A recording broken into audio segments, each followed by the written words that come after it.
जय गुरुदेव। जब हम आप संत सतगुरु के सानिध्य में जाते हैं तब वो हम आपकी पल पल संभाल करते हैं। इसी विषय में एक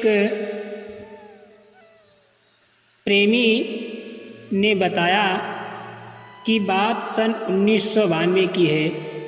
मैं उस समय कुछ दिन के लिए आश्रम से छुट्टी लेकर घर गया था। घरेलू कार्यों में मदद के लिए समय मिला था। आश्रम वापस जाने की जल्दबाजी में मैंने जिद करके कच्चा गीला यानी खेत जोत डाला। कई खेत बैलों से जोतने के बाद वो सूख गया। उसमें बड़े बड़े कठोर ढेले बन गए। घर के लोग बहुत नाराज हुए। तुमने अपनी जल्दबाजी में हमारे साल भर की आशा पर पानी फेर दिया। मुझे ये बातें सुनकर बहुत चोट लगी, पछताया भी बहुत। लेकिन गलती हो चुकी थी, उसका समाधान कैसे हो ये सोचने लगा।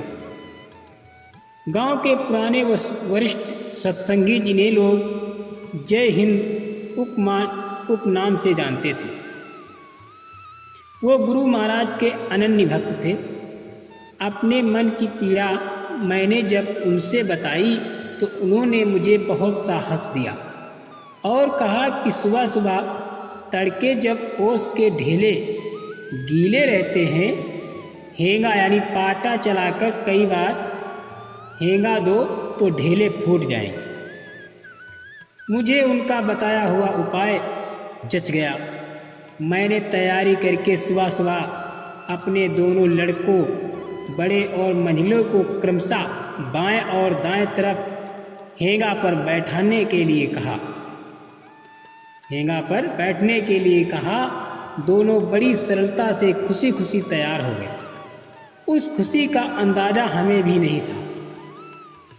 मेरे पिताजी जब मुझे हेंगा पर बैठाते थे तो बहुत मज़ा आता था।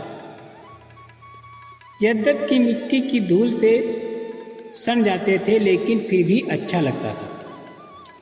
मेरे बैल थोड़े बिगड़ैले किस्म के थे। कभी कभी नियंत्रण से बाहर हो जाते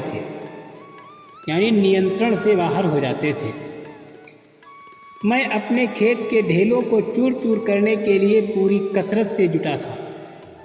2-3 फेरे पूरा खेत मया गया। फिर भी मैं ज्यादती करके अपनी जिद पर जुटा था। दोनों बच्चे कह रहे थे कि पापा अब हाथ दर्द कर रहा, अब मैं उतर जाता हूँ। मैंने उनसे कहा कि 2-3 बार और घुमाएंगे, फिर बंद कर देंगे। थोड़ा और बराबरी को पकड़े रहो, कसकर पकड़ना। अगर गिरने की नौबत आए तो आगे भूलकर भी मत गिरना, रस्सी छोड़कर पीछे गिर जाना, ठीक रहेगा। आगे गिरने पर बहुत खतरा है, हेंगा से पिस जाओगे, बहुत चोट लगेगी। दोनों मेरी बात को मान लिए। मेरे कहने के अनुसार थोड़ी देर और बैठे रहने को राजी हो गए। मेरी दृष्टि जब गई तो देखा दोनों धूल में इतने सने थे कि भूत जैसे लग रहे थे। बड़ा भयंकर रूप दोनों का था। मेरी बार बार एक ही पहटा पर ले जाने और ढेले वाले क्षेत्र को पुनः दोहराने की जिद से शायद बैल भी खींच गए थे। मैंने जहाँ जाने के लिए चाहा वहाँ नहीं जाकर जहाँ ढेला चूर चूर हो गया था वहीं जाने लगी। मेरे भी क्रोध का पारा आसमान पर चढ़ गया।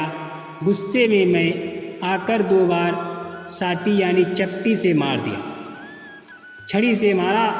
मार से चिढ़े बैल जोर जोर भागने लगे। अब मेरे कहने इशारा करने के मुताबिक नहीं, अपनी मनमानी से तेजी से लेकर हेंगा को भगाने लगे। इस भागम भाग में मेरे दोनों बच्चे आगे की तरफ गिर गए। दोनों के ऊपर से हेंगा यानी पाटा दबाते हुए निकल गया।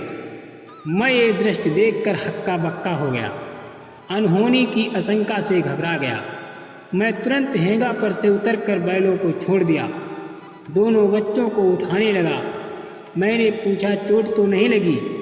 दोनों घबराए हुए थे। बोले नहीं फूट रही, बोली जो थी उनकी नहीं फूट रही थी। धूर्षित उन दोनों के मुख से धूल मिट्टी भर गई थी। इस डर से कि घर के लोग मेरी बेरहमी पर आज जरूर बिगड़ेंगे और बहुत खिंचाई होगी। उन दोनों को अपने पाले में करने के लिए मैंने बहुत पुचकारा, मना लिया कि घर में मत बताना और चोट लगी हो तो दवा ले आऊँगा।